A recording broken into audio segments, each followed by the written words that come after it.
Et par rapport à l'idée originale, l'idée de base que vous aviez au départ, Ouais. ça a beaucoup évolué finalement par rapport à ce que vous pouviez attendre, ou l'évolution des personnages, c'est vraiment exactement ce que vous aviez? Non, c'est un mélange, mais c'est pratiquement comme toujours. C'est un mélange des deux. C'est-à-dire moi, je suis rentré dans l'écriture en sachant en gros ce qui allait se passer à la fin.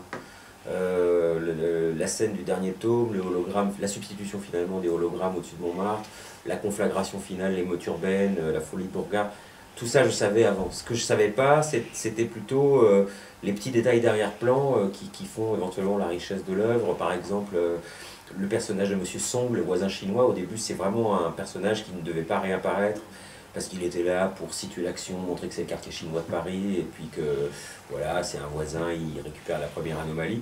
Et en fait, il apparaît tout du long, parce que finalement, en relisant le tome 1 au moment d'écrire le tome 2, ça m'a ému ce qu'il dit sur ses enfants.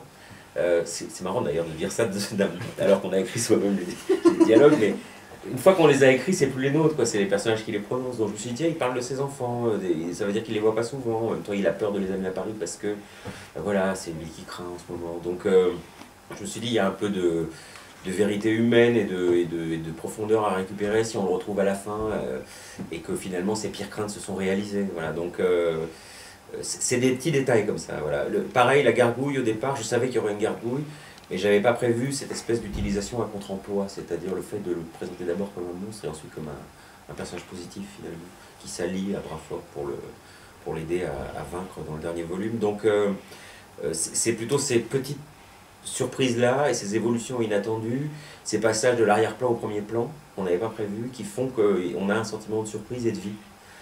Par contre, le canevas général de l'histoire est quand même resté assez stable.